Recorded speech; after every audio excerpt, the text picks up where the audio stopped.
this is what I came to say. I always say the same thing, which is this.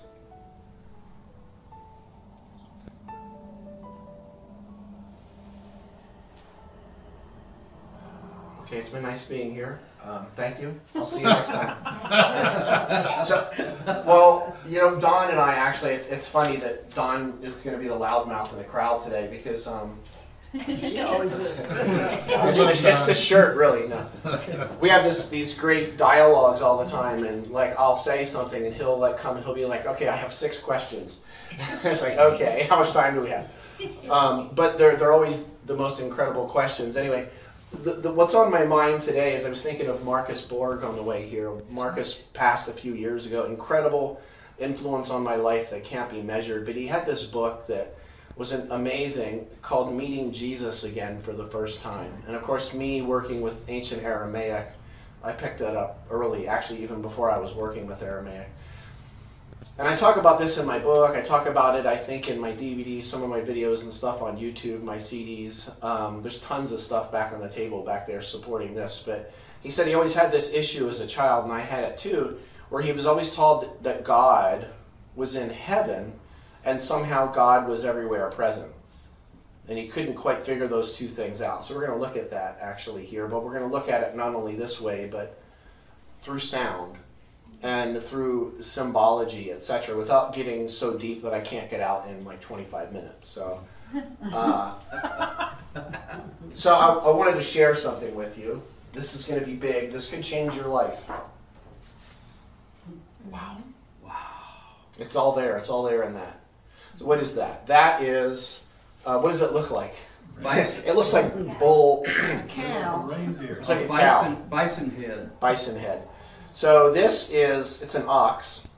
Of course, oxen, their horns tend to go a bit longer there, but this is a letter from what's called Proto-Sinaitic. Proto-Sinaitic is a form of script of writing prior to written Aramaic, Hebrew, Akkadian, Phoenician, Sumerian. It kind of lines up with those prior to Egyptian, Coptic, etc.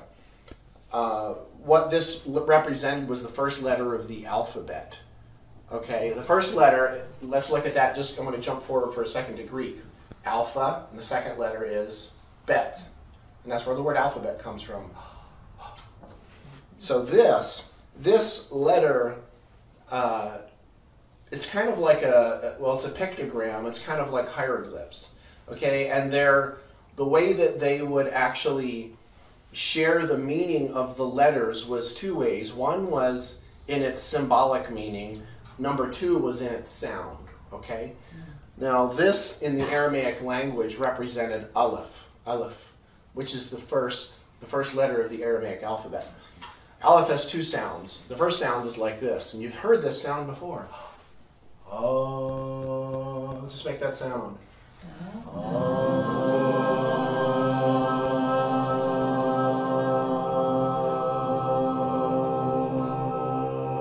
Wow, somebody's showing off. Who's that? Where's that low one coming from? That was awesome. It was almost like the Oak Ridge Boys were in the room. It was pretty cool. Right. The Statler Brothers. So did that feel like an ox to you? Probably not, no. Let me explain the ox. The ox. What this first letter of the alphabet represented, and of course I told you that first sound is the ah sound, it represented the whole, the undivided. Okay?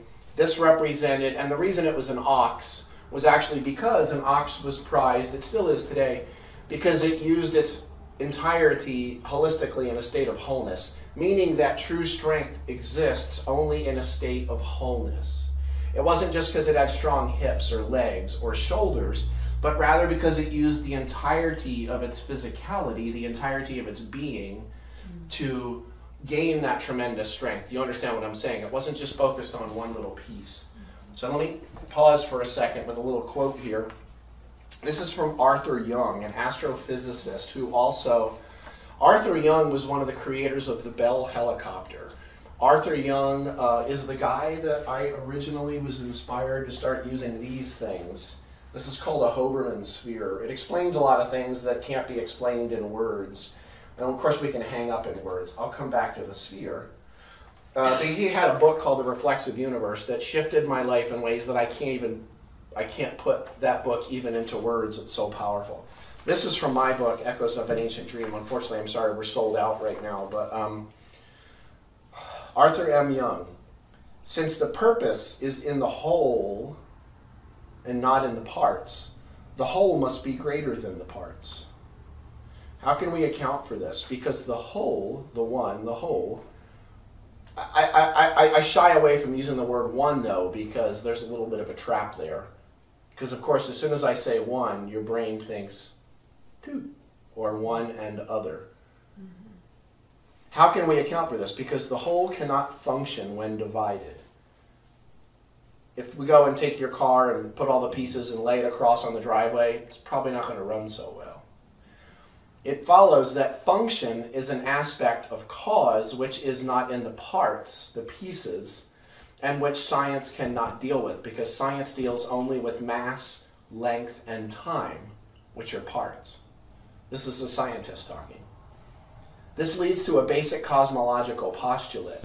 The parts are derived from the whole, and not the whole from the parts. In other words, the whole exists before the parts. How successful do you think a puzzle company would be if they went and gathered up all kinds of little pieces and then put it together as a puzzle? Just trying to find rocks or sections of paper. How long do you think it would take for them to find a perfect rectangle to make a perfect puzzle, rather than, of course, taking the whole? And I want to give you another vision here. You know, there's mountains all around us. We're sort of on a mountain. Let's look at it this way. The way I often explain it is, let's say you're standing next to a rock, next to a mountain, and you see a mountain, and then you grab part of that away and you say, ooh, this is a rock and that is a mountain. But what is the rock?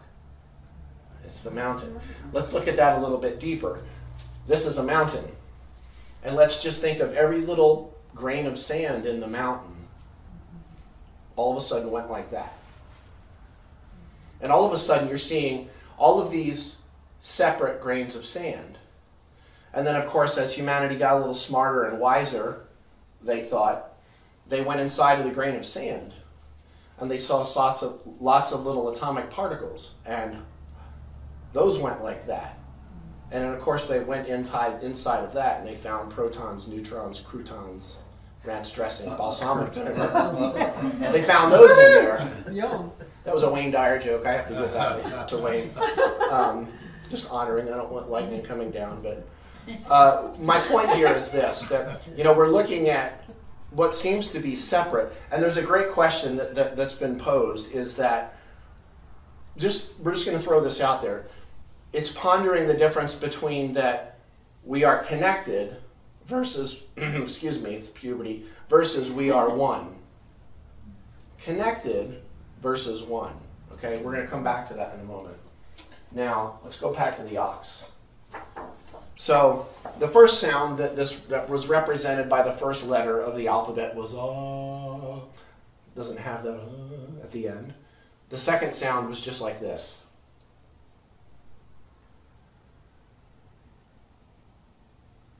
Silence. No thing. Not nothing. No thing. Everything and no thing. Now, you're not going to be able to get beyond that with this. Your brain can't. Like, as an example, let's put it this way. Can you picture in your mind a universe that has no end to it? Every once in a while, I'll find someone that says yes. Your brain can't do that. You can have an experience of it only when presence, only when we are in presence, okay? Birth of a child, whatever, transcendent moments. Your brain isn't thinking. You ever notice those moments when, like as an example, the birth of a child, you have those moments of what one would even call ecstasy, which was taken from the Christian teachings, even though it was a cornerstone of the entire philosophy in the beginning. Shh. In those moments like that, when one is, again, open, what's one thing that's not happening here? There's not a lot of what? Thinking. Not a lot of thinking happening. There's something that's essentially beyond that. Now, The silent thing about Aleph is interesting. The first letter of Genesis in Aramaic and Hebrew, Bereshit. It's not Bereshit. It's actually Bereshit. It's just not pronounced. It's there. It keeps the word moving, but it's silent. Think about that. Bereshit. It's amazing how much is in that. So there's another letter I wanted to show you. It was funny because our son-in-law was in our living room last night watching, what's his name? He makes people eat really weird stuff. He had like Will Ferrell and Arnold Schwarzenegger. He's hilarious. But James Corden. And it's like they have an option between either answering the question or eating one of the things on this round table, which includes like chicken feet and like cow tongues and other things that I can't really talk about on a Sunday morning, and I don't think I would want to. Barbara's like, but what I'm saying is this looks like what? It looks like a chicken foot, huh? Yeah. Now this is another letter a little further down in the alphabet. It means hand. Is that kind of obvious? Yeah, it's kind of a rudimentary hand. Being around Halloween, some hands are sort of looking like that. Actually, Loretta and I for Halloween were Mr. and Mrs. Eddie Maiden. Now, most people don't know what I'm talking about. There's a band, Iron Maiden, and they have this, their mascot is Eddie Maiden, and Loretta did this like really extensive makeup, and it was pretty incredible, and I was like, anyway. I was 6.5 feet tall, a lot of fun. But what this letter hand meant was extension of itself, okay? So if I have the sound as an example, let's just make that simple sound.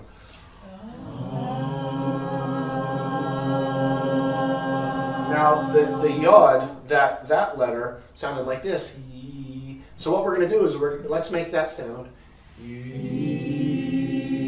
Everybody's smiling, that's nice. What we're going to do is we're going to connect the ah and the e. So like this. Let's try that, okay?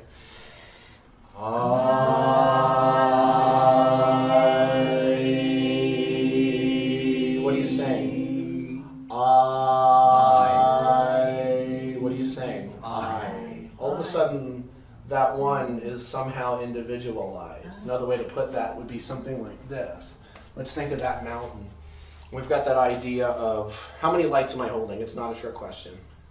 It looks like one. It's one. It's a trick question. They're all trick questions. You'll learn that eventually.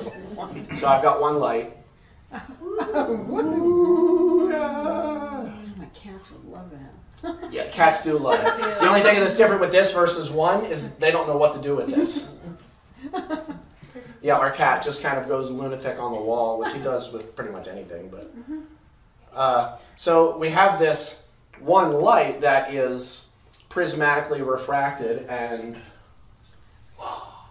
interesting in that, and I always say that the word angel comes from the Greek word angelos. It's malakah in Aramaic. It means messenger, but it's also the root word for the word angle. Because that's what we are. We are that eternal light out. And of course, there's an interesting thought there. Let's go back to the little particles of sand in the mountain. We've got a mountain, and yet that mountain is formed from those individualized particles. So there's an aspect of one, and then there's also an aspect of many. And then, of course, if you want to start splitting hairs and say, well, okay, that proves that there's more than one, and you start looking down inside the particles, and then you go inside again and inside again. You can go that way, or you can go inside. You're never really going to get to the end of that. So what we're going to do is we're going to do a little bit of an experiment here after I give you a couple little pieces of insight. One was when I was talking about Marcus Borg, and he talked about how he had that issue. He hit a wall that he was being told God was in heaven, and yet somehow God was everywhere present. Now, let me give you a clue in this. Our beautiful 8-year-old daughter who's napping on the couch, okay, maybe she's not napping in the back. Her name is Shemaiah. It's the word for heaven. Nice. It's also the word for sky, which is why, of course, there's that aspect of people thinking heaven's up in the clouds. That's because that's what the word was in Jesus' language. Now, what's the end of Shemaiah? Aya. Let me give you an idea of what that would be. This.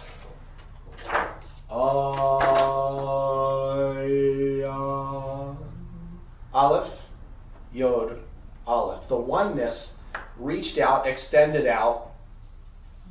The one, the many, the one. So what we're going to do is we're going to do a little bit of a toning experiment here. I want to give you another word there I want to throw out. It's the word achedaya or yechedaya, depending on how you pronounce that. It's a poetic term that had been around long before Jesus walked the earth in Aramaic. If you've noticed, here in the South, there's a few billboards that have Jesus stuff on them, just a few. Sometimes there's fire around the edges of the billboards. The funny thing to me is they're always in 17th century King James English. As if Jesus went, "Verily, verily, I say unto thee."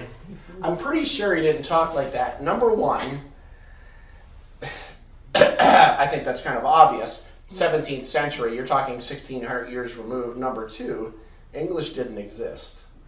Isn't it weird how those teachings were flash frozen 1600 years after they happened in a language that now is 400 to 500 years old, and we're still relating from that old language. And not just the language, though, but verily, verily, and all. You know what the word verily is in Aramaic? It sounds like this: Amen. Amen. Properly pronounced Amen or Amen. And he didn't say it once, he would say Amen, Amen, Amen, Amen, which means literally, as sure as this rooted fertile earth beneath my feet. Sealed in faith and trust. It was the word for cubit, which was a form of measurement like so. What I'm saying is it was, and then when he would say Amen, he didn't say verily, verily, I say unto thee. That word say is amar, which doesn't mean flippantly say. It means only this, to affirm. Where's Ernie? I never in my life, studying Ernest Holmes for 30-some years now, and I never went, oh, wait a second, his name is Ernest. Ernest. I just never thought of earnestly. Sorry, but I call him Ernie all the time, so I forgot the earnest part. But so what I'm saying here is we have that, well, at the end of Echedaya, the word translated as only begotten, we have that sound aya. The word's monogones in Greek. Mono means one, gones means born, birth, family. Gones, you can get creative with that if you want to, but it's a Sunday morning, so we won't go down that path. Although I guess I just did in implication. But what I'm saying is monogones, which has a much different meaning than what achedaya is in Aramaic. The S sound means who, not person, but rather, in the words of St. Francis of Assisi, what you're looking for is what is looking. The watcher, the observer. Chag is the word one in Aramaic, and aya, this is the key here, aya in Aramaic means something that has no beginning and no ending. It has no boundary. Think about that. You can't.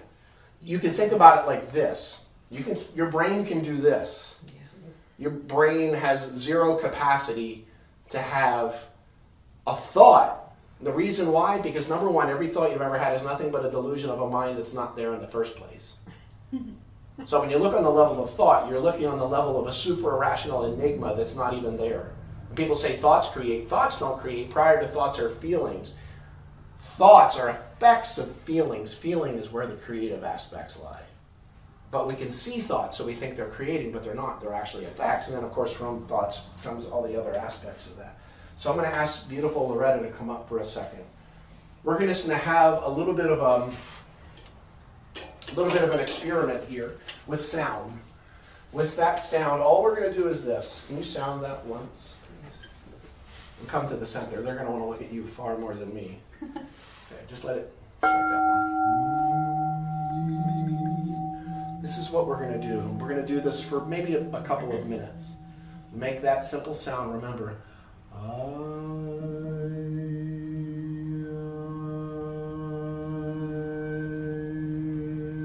remember this when we're doing this.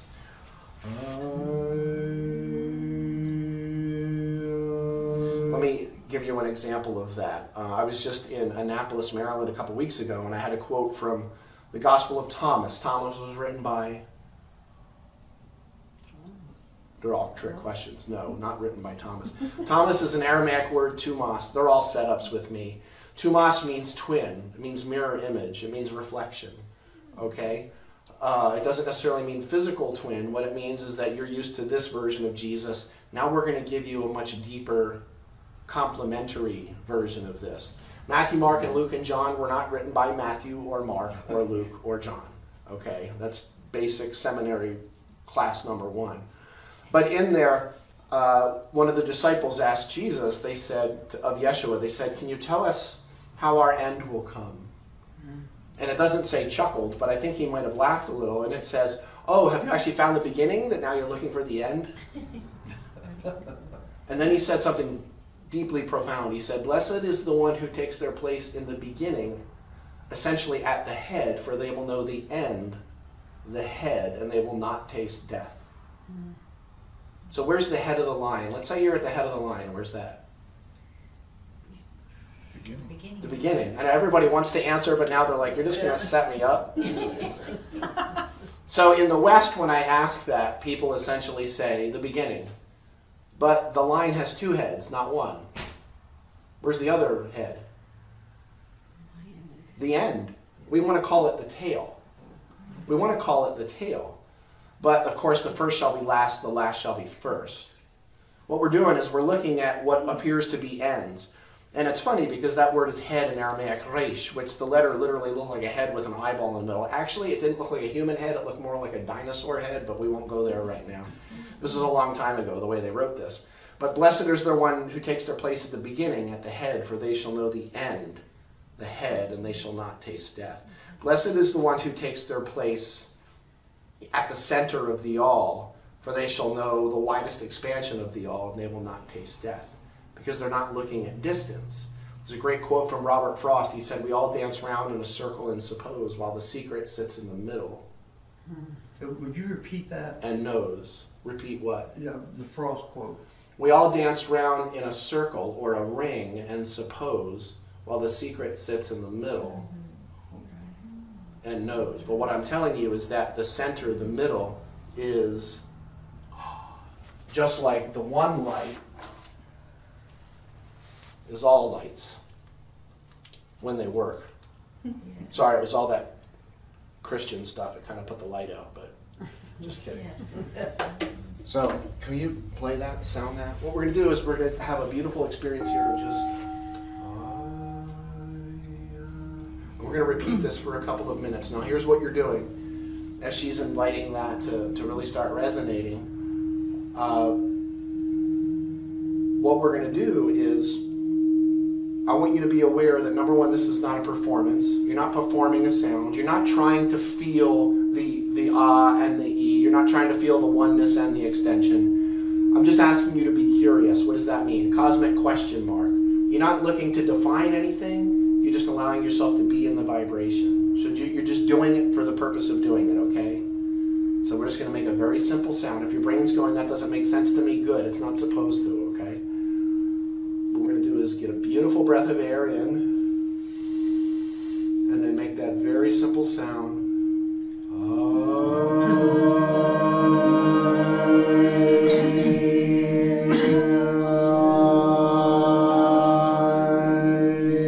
What sound are you making now?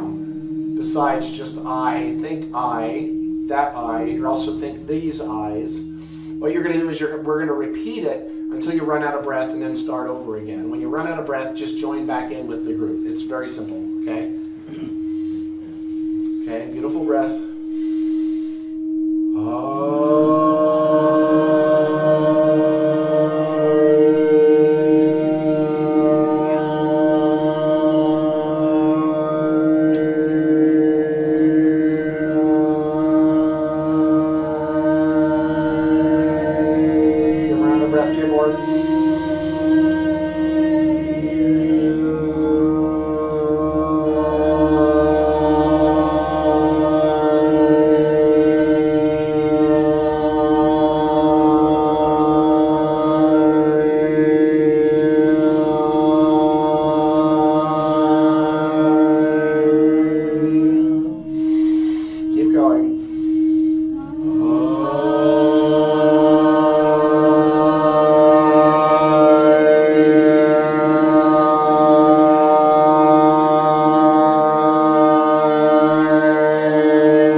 feel anything at all? In our retreats, we do that for like 20 minutes at a time. Do you feel anything at all? Any kind of, and you're not necessarily looking for the right or the wrong or anything like that.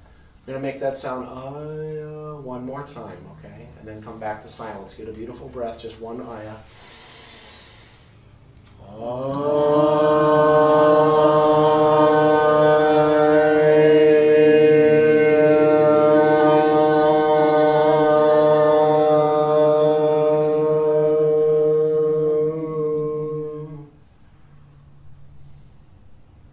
The question I'm asking you is this.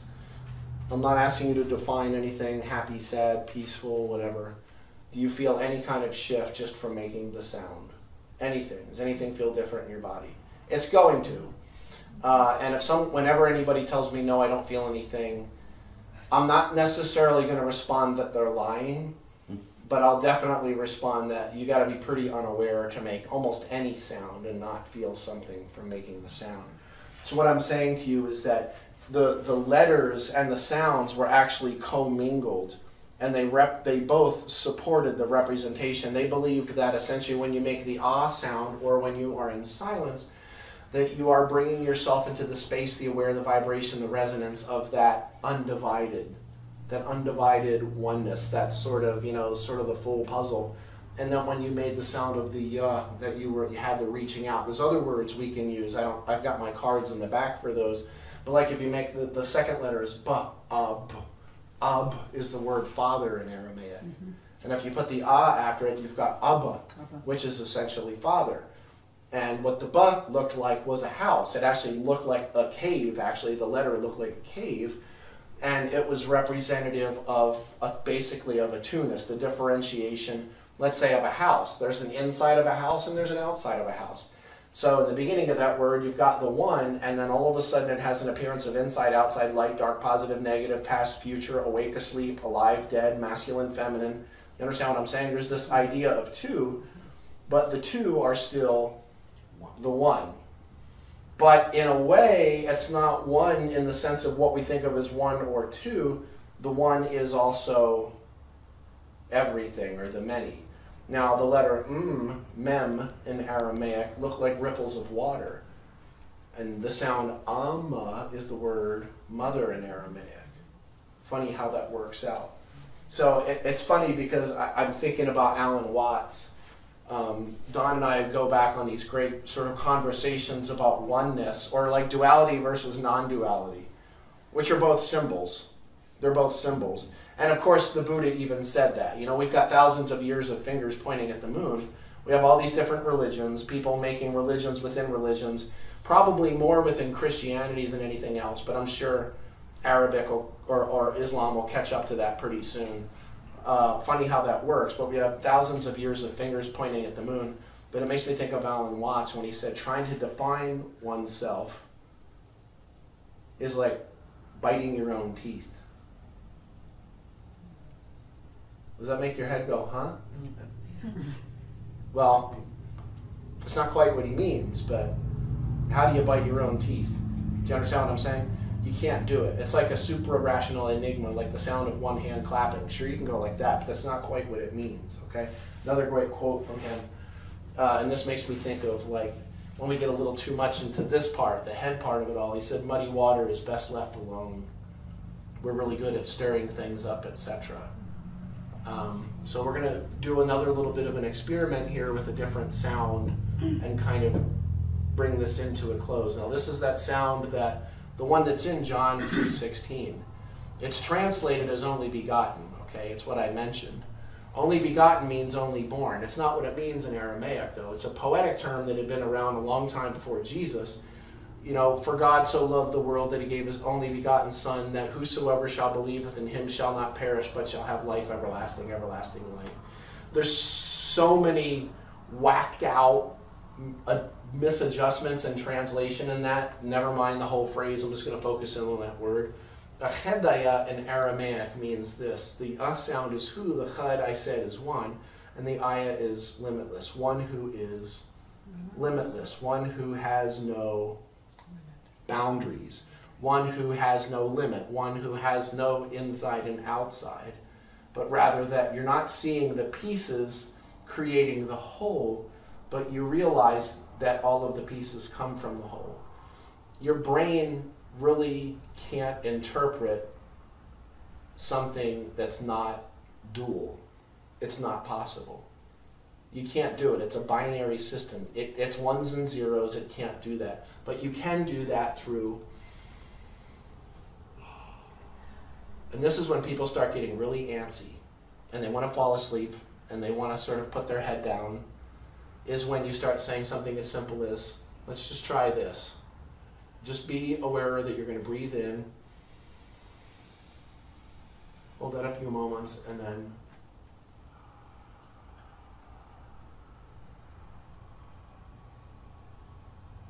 is anything happening in your head?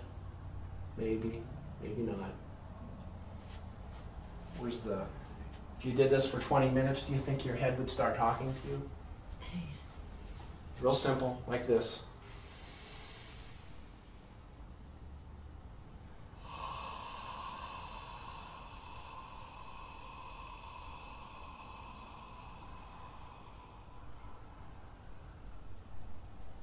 Funny that in Aramaic, that word that was translated as spirit later on, spiritus in Latin, which is a language he wouldn't even have known. The word in Aramaic sounds like this, ruha. Ruha means this.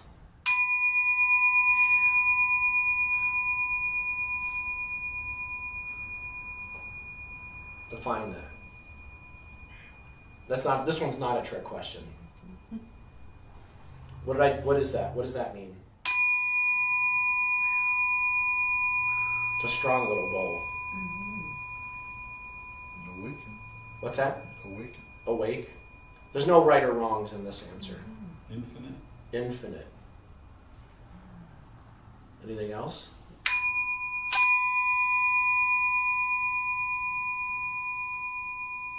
What that means on the pure level in Aramaic is frequency or vibration. What's an example of that?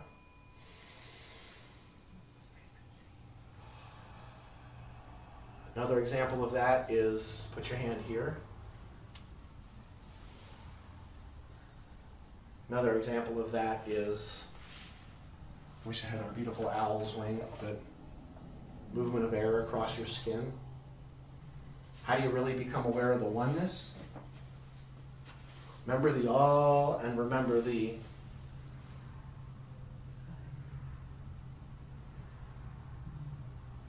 Right now, just be aware of the rise and fall of your breath. Be aware of the beating of your heart. If you're sensitive enough, be aware of the movement of blood through your circulatory system. If you get quiet enough, especially if you put some earplugs in, you can hear it. It has a certain wheeze to it. If you get in a quiet enough, like a deprivation chamber of water or sound deprivation, you can hear your nervous system, which has a higher wheeze to it. Or maybe that's just from too much Metallica over the years. Too many loud Who records. It could be tinnitus, but... See, we're looking for the key when we are the key, when we're awake, when we're present. Beautiful was awake.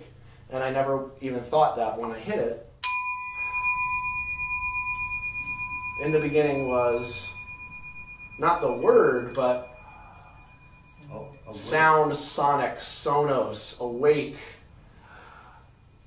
Let there be light. There's two lights. There's this light, and then there's... Hear the cars going by. Hear cats down the street. When Barbara said she moved here, I knew where it was because of the cat museum 2 doors down. So I'm going to leave you with a quote from Eckhart Tolle, because he's good. I don't have the Argyle sweater, but that's okay. Thank you. And I'll say, thank you. I don't know if it'll work. I'll recommend something from Eckhart, actually, that I've told people about for a couple of decades now. It's a DVD set. It's also a CD set. It's called, and I recommend the DVD, although the CDs are great, or the audio version. It's called The Flowering of Human Consciousness. The Flowering of Human Consciousness. It's 2 DVDs. And he walks out, and he sits down, and for the first 10 minutes, he does this.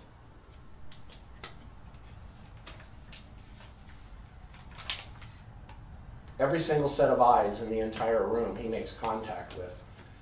And the thing that I'll tell you about it, I can't tell you a single thing he says in the 2 DVDs, and I've watched them I don't know how many dozens of times.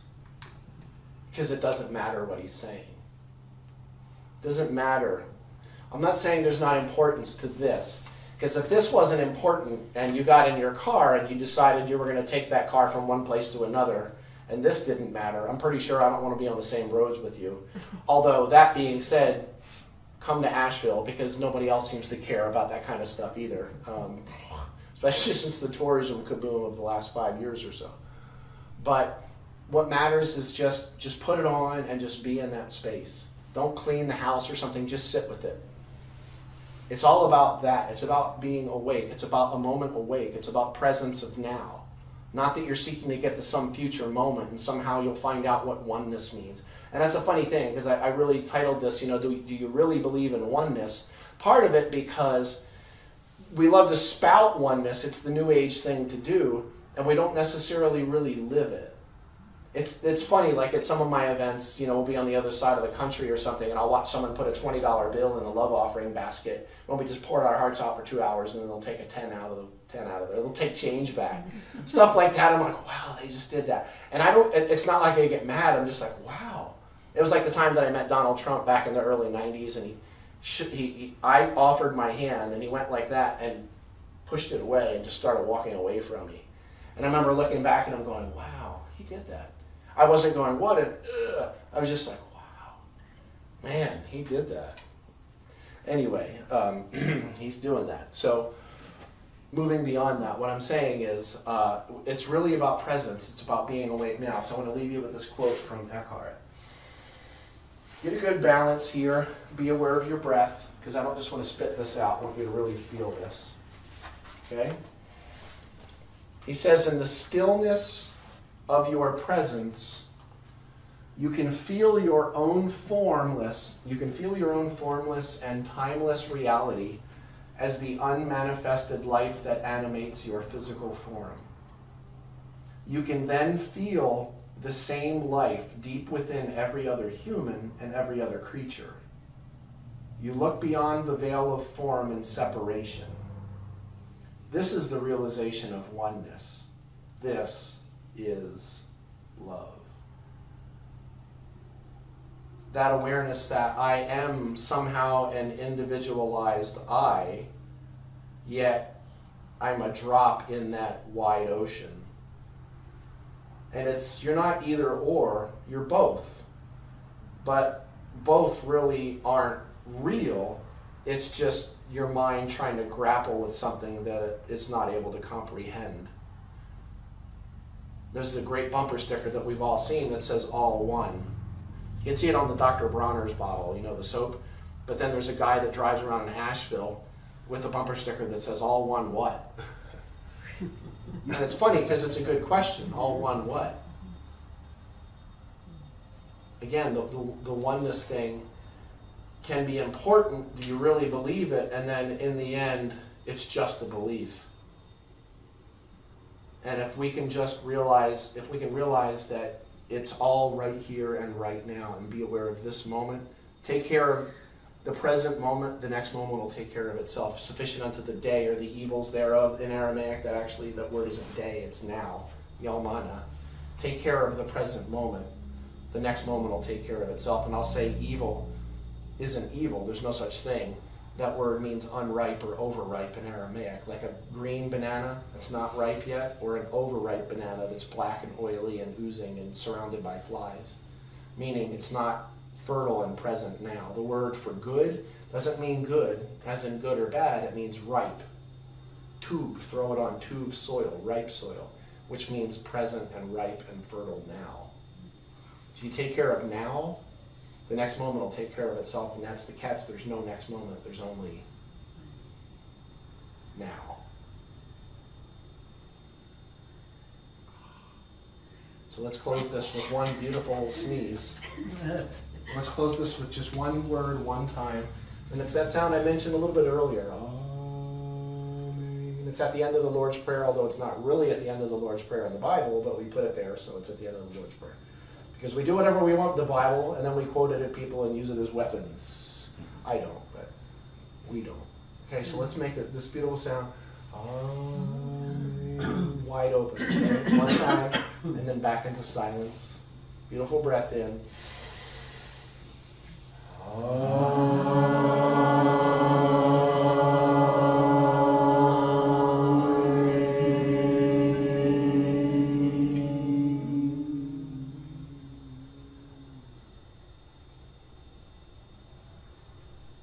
So you have homework today, and it's that sound I.